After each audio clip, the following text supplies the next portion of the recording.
yeah, I mean, then there was the time I saw some lady walk into my bedroom in the middle of the night, kind of just walk in, look out the window, walk out, and it wasn't my mom.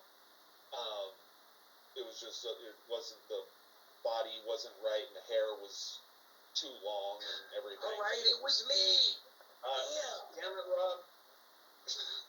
Anyway, um, and so there was that, and then sometimes hear rattling dishes in the cupboard, and then there was the time, God, this was, I would say, senior year in high school, and it was storming, and my parents were taking my little brother to a Cub Scout camping thing, and I had a driver's license by that time, and I was gone every weekend. Rob and I were going out, terrifying everybody. So my dad was like, "Look, I want you guys to stay. I don't want you to." Well, there was no cell phones back then. We graduated in '93, so it's like, "Look, we don't want you.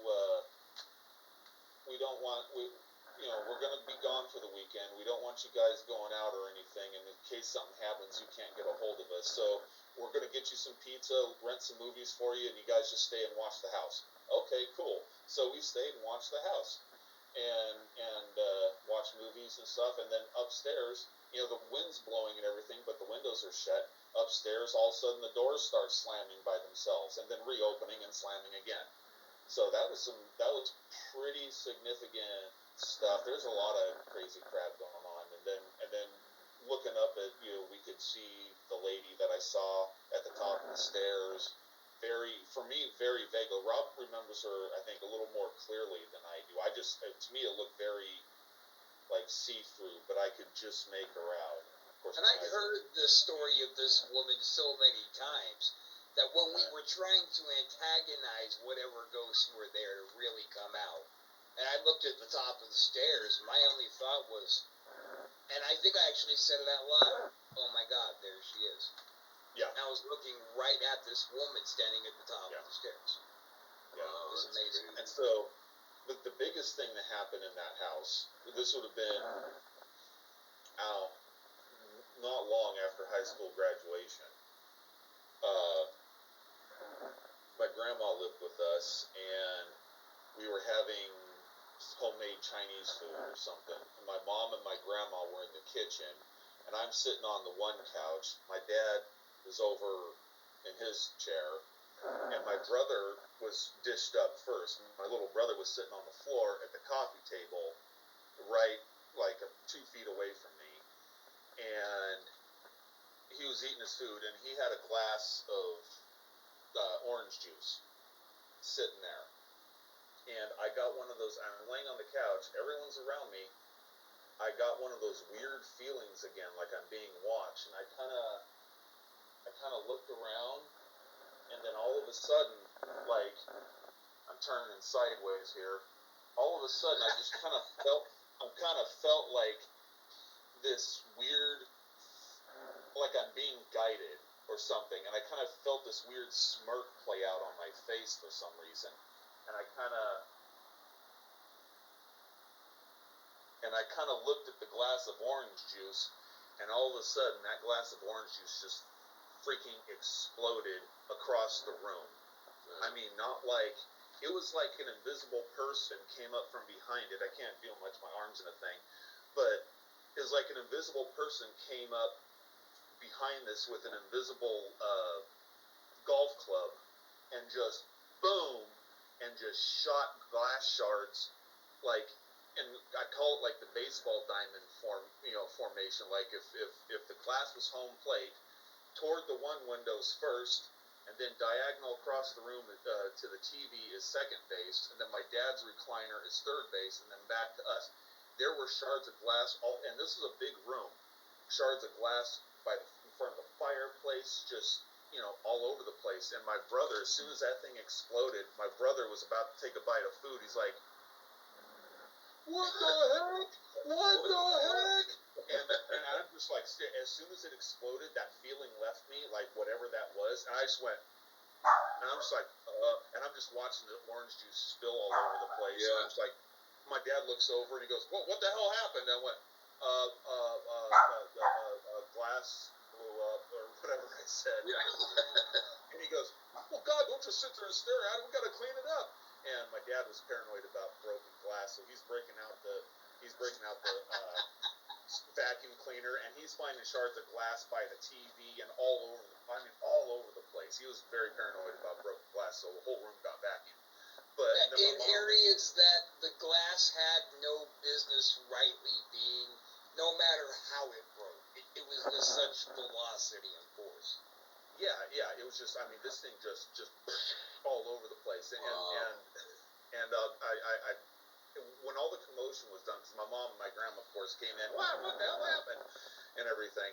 All the commotion's done. I'm walking, and everything's cleaned up. I'm walking into the kitchen. I thought I was just completely by myself, because I was going to get my own plate of food. And I looked up, and I went, good one, guys. And then my dad goes, what'd you say? And my dad was following me, and I went, huh? And he goes, and he's just looking at me a little weird. I went, nothing. And he just looked at me with the weirdest look, like, what the hell's wrong with you? but and his dad straight up looked like what he was, a retired fucking badass cop.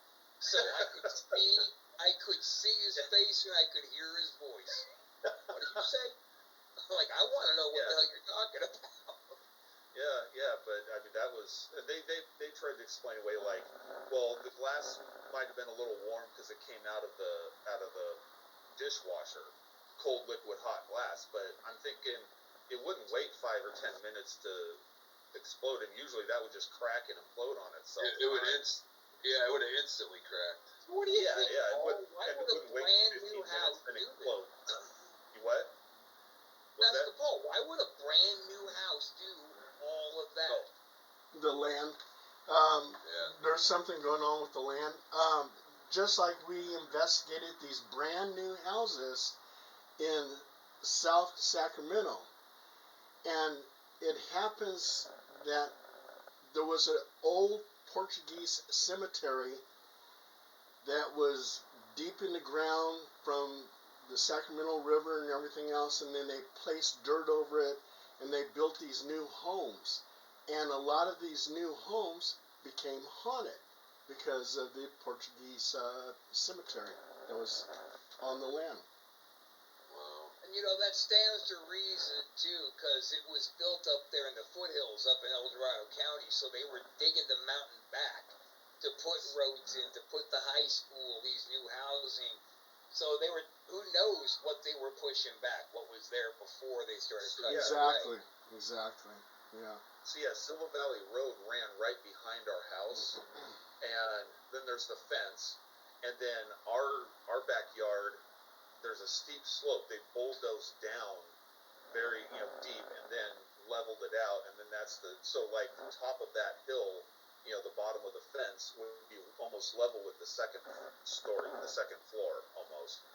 It was, and I've always wondered, the land makes sense, and I've always wondered, like, what did they dig up? Did they dig, like, unmarked graves up or something, just kind of keep it on the down low, or what? Well, because it doesn't make sense. It could go so far as back frontier days. A campsite. Yeah. Exactly. Died back where they were buried. Well, hey, Rob, I mean, just like this one lady, she lived up in, I believe it was Auburn, and she lived in a brand new house. Her house was haunted.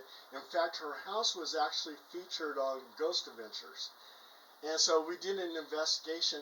Come to find out, there was an encampment back in the day of the Miwok Indians. And some of those Miwok Indians most likely died on that property, maybe even buried there, and that's why her house is haunted.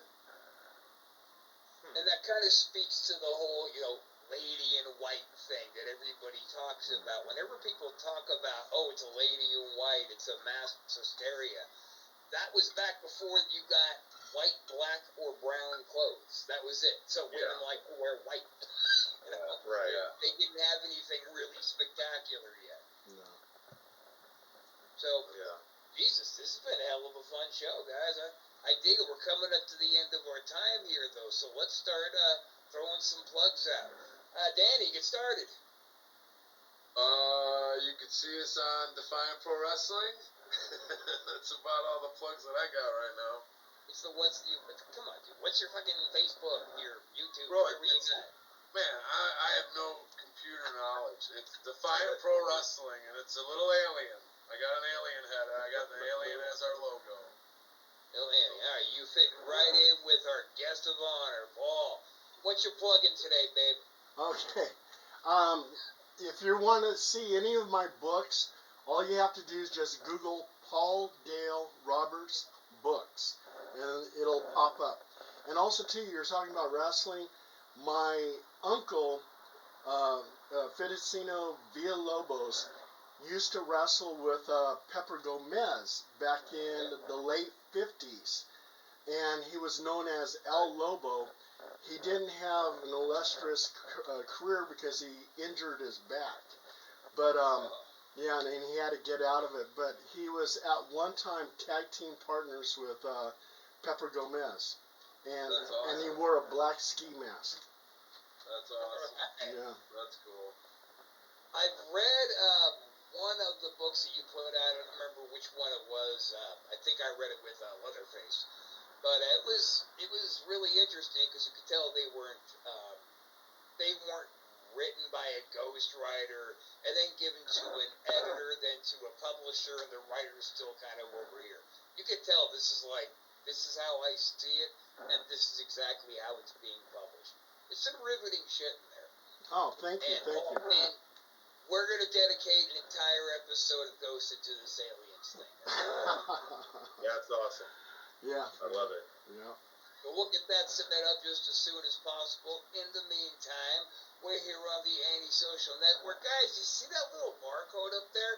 Take a picture of it with your camera, man. That's if you want to help the cause of artistic expression, no censorship, bringing you some real low-down content, maybe give us a hand, make a little donation.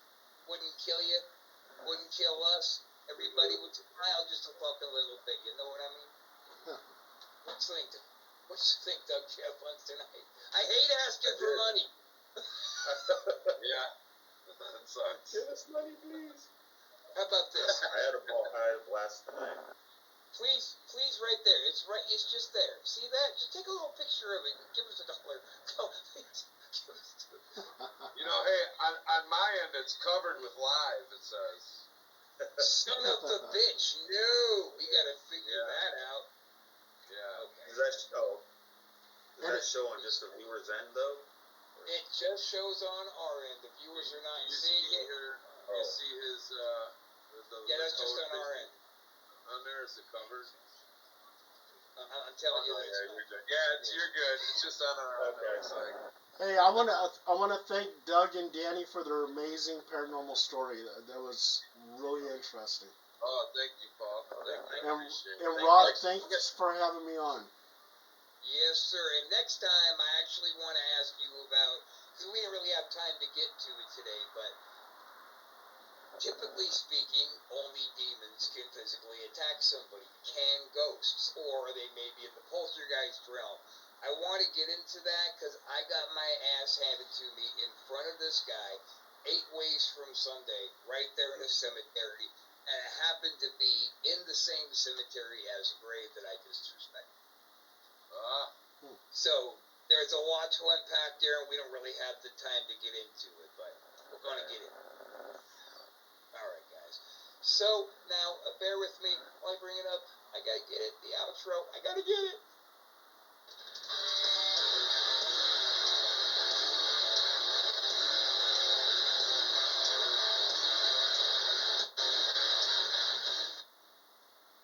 Perfect. It played out perfectly. Yeah, that was Right on. Paul, I got a question for you. Have you ever did anything on the Velisca murder house? No, I haven't. Have you heard of it before? No, and no, please enlighten me.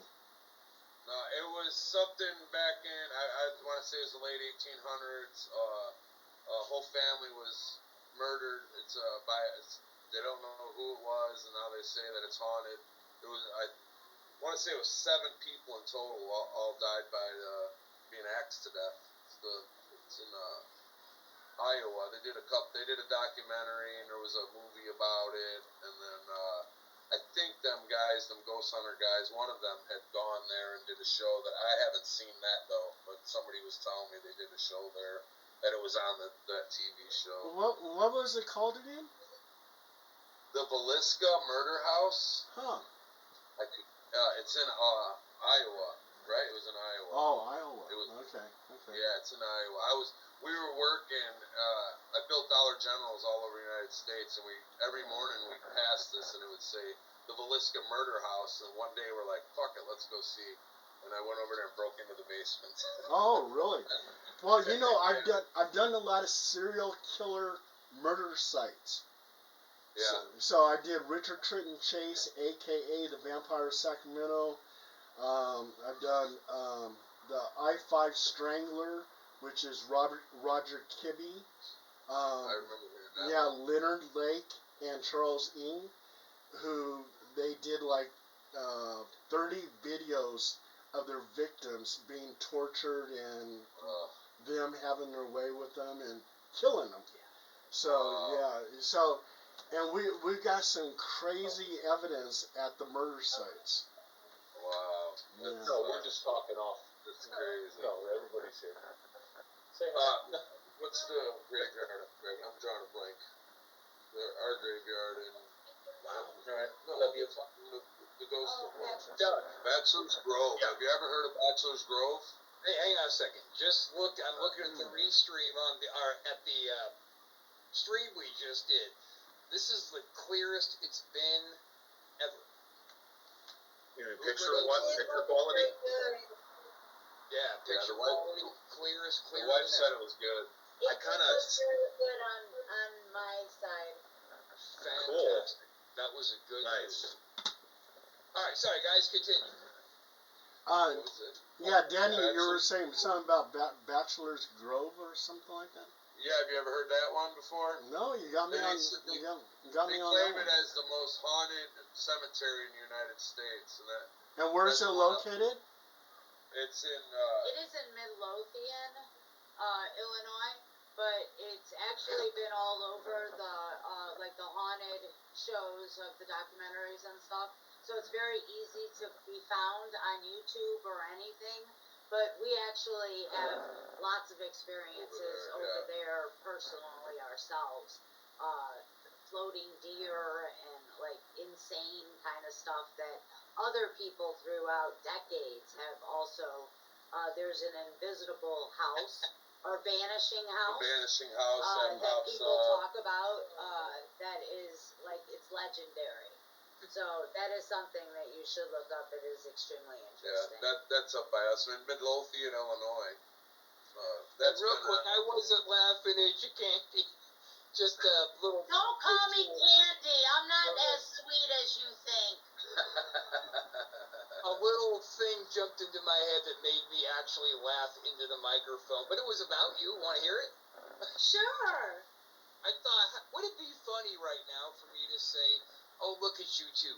I just want to smash you both together into one person and screw you." I like sandwiches. He likes them better than me, though. Usually I go for the women. Thanks, Rob. That's great. All right, so We're Paul. about to go on 28 years. Okay, so do you interested in doing a UFO next week? What's that? Say that again, Rob. Are you interested in doing a UFO show next week? Oh yeah, absolutely. All right, well, same bat time, same bat channel. All right, sounds good. All right, gentlemen, I gotta get all the way out of here. Good seeing you, Danny. Paul. Okay, thank you, everybody. Good meeting you too. You all right? It was All good right. meeting you, Paul. It's good meeting you, Doug. Thank you, Danny. You too. Good meeting you. Thank you, Danny. Guys have I a know good the night. wife doesn't matter anymore. I'll talk to you later, Rob. Thanks. See you guys. All right. See you guys.